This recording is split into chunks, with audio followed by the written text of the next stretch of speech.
वहीं 2019 में हारी हुई सीटों पर प्लान बना रही बीजेपी, जीतने के लिए बूथ से लेकर यूथ तक का प्लान। हारी सीटों को रेड जोन के रूप में किया चिन्हित। 2019 में हारी हुई 16 सीटों पर जीत पाने की रणनीति, इन सीटों के समीकरणों को साधने के लिए रखी जा रही नजर। तो 2019 में हारी हुई 16 सीटों पर जीत पाने की रणनीति। तो 2019 में हारी हुई सीटों पर प्लान बना रही बीजेपी, जीतने के लिए बूथ से लेकर यूथ तक का प्लान।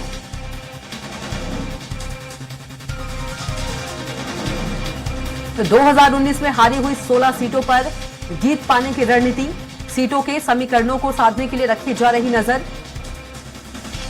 2019 में हारी हुई सीटों पर प्लान बना रही है बीजेपी, जीतने के लिए बूथ से लेकर यूथ तक का प्लान।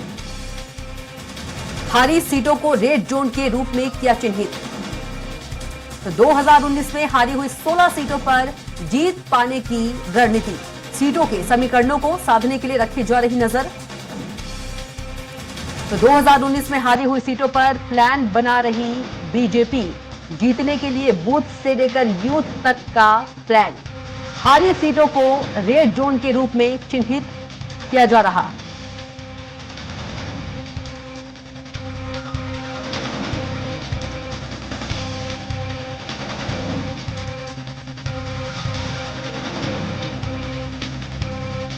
तो जीतने के लिए बूथ से लेकर यूथ तक का प्लान बीजेपी का।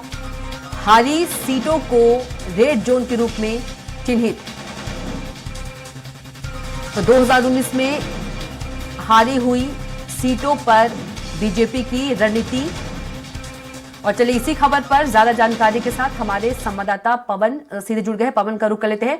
पवन, 2019 में हारी हुई 16 सीटों पर जीत पाने की रणनीति जो है बीजेपी बना रही है, क्या कुछ इस पर ज्यादा जानकारी? जी बिल्कुल कविता, देखिए भारतीय जनता पार्टी लगातार पब्लिक में, लोगों के बीच में हमेशा बनी रहती है, वहां सबको जोड़ना चाहती है। यह लगातार 2014 के बाद से जितने भी चुनाव हो रहे हैं, चुनाव समाप्त होने के तुरंत बाद भारतीय जनता पार्टी अपने दूसरे प्रचार की रणनीति में लग जाती है। अभी हाल में 2022 में जब विधानसभा के चुनाव हुए, उसके बाद से ही भारतीय जनता पार्टी 2024 के लोकसभा चुनाव की पूरी तरह से रणनीति तैयार करके उसके लिए जमीन पर, धरातल पर उतर चुकी थी और लगातार लोगों के बीच में है, लोगों को जानना चाहती है कि उनकी कमियां क्या हैं, उनमें समस्याएं क्या हैं, उसको हल करने का लगातार प्रयास करती है। सबसे बड़ी बात बताएं कि 2014 में भारतीय जनता पार्टी ने उत्तर प्रदेश से करीब 71 सीटें जीत हासिल की थी। इसके बाद जब 2019 में चुनाव हुआ तो इसमें इनको 62 सीटें मिली, लेकिन वोट परसेंटेज जो था वो उत्तर प्रदेश में बढ़ा था, जिसको लेकर भारतीय जनता पार्टी में पूरी तरह से इस रणनीति में बात होने लगी कि जो 16 सीटें हारी हैं, उन 16 सीटों पे क्या कमियां रही, क्या खामियां रही, उसको तलाशने के लिए, उसको सुधारने के लिए पूरी तरह लगातार प्रयास करने लगी। उसके बाद से बीच में 2 उपचुनाव हुए, रामपुर और आजमगढ़, उन दोनों सीटों को जीतने का परचम लहराया भारतीय जनता पार्टी ने। लेकिन इसके बावजूद जो कम परसेंटेज, करीब 15,000 से कम से जितने भी सीटें हारी थी, कुल मिलाकर करीब 20 सीटों से ज्यादा पर भारतीय जनता पार्टी ने एक अलग से रणनीति बना रखी है, जिसपे वो पूरी तरह से मंथन कर रही है, लोगों के बीच में जा रही है। उसका ये मानना है यूथ से लेके बूथ तक और बूथ से लेके यूथ तक उसको पूरी तरह से अपने साथ अपने जोड़ना चाहती है। इसके लिए उसने एक एक प्रचारक को इन सभी क्षेत्रों में लगा रखा है। इसके साथ ही एक मंत्री लगाए गए हैं कि इन सीटों पर जो कमियां हैं, जो खामियां हैं, उसको ढूंढकर और इस सीट पर जीत हासिल की जाए। जी बिल्कुल पवन, देखा जाए तो लोकसभा की जो सबसे ज्यादा सीटें हैं वो उत्तर प्रदेश में है, तो बीजेपी एक भी सीट जो है हाथ से फिसलने नहीं देना चाहती है। जी बिल्कुल कविता, देखिए ये मिशन 80 का इन्होंने टारगेट दिया है और मिशन 80 के टारगेट देने के बाद ये लगातार प्रयास कर रहे हैं कि उत्तर प्रदेश में हम बड़ा परचम लहरा रहे हैं। सबसे बड़ी बात है कि उत्तर प्रदेश की जो कांग्रेस की सबसे बड़े किले जो रायबरेली है, उस रायबरेली की किले को ध्वस्त करने के लिए भारतीय जनता पार्टी हर संभव प्रयास कर रही है। अब हाल में जो इस समय अमेठी की जो सीट थी, जिसपे 2019 में उन्होंने जीत दर्ज कराई है, इसके बाद से उनका टारगेट रायबरेली की सीट है, कांग्रेस का सबसे बड़े किले को ध्वस्त करने का।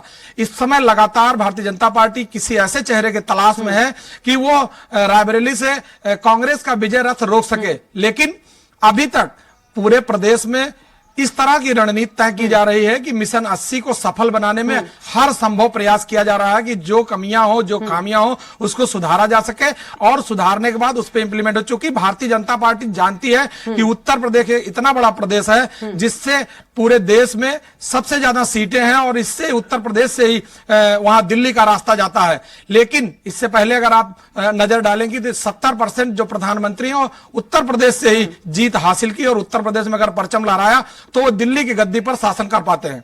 जी कविता। बिल्कुल पवन, बूथ से लेकर यूथ तक का प्लान जो है कहीं ना कहीं एक जीतने की रणनीति है, यूथ तक पहुंचना, क्योंकि काफी बड़ी संख्या में जो नए वोटर्स हैं वो भी होंगे यूथ।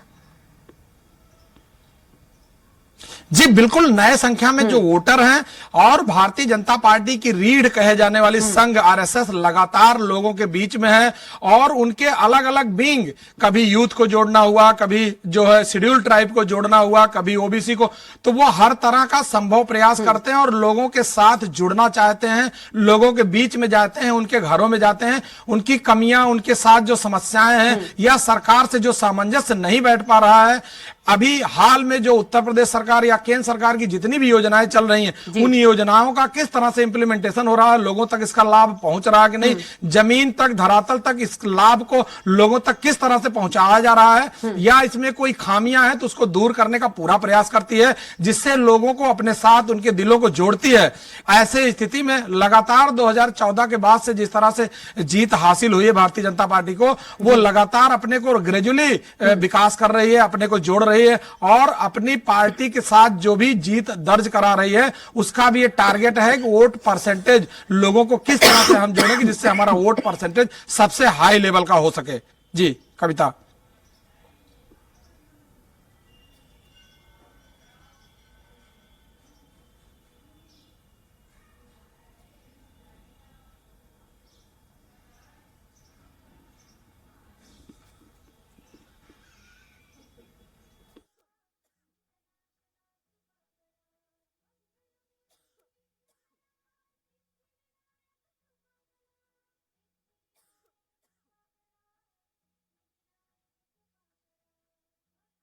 बिल्कुल पवन, तमाम जानकारी के लिए आपका बहुत ही धन्यवाद।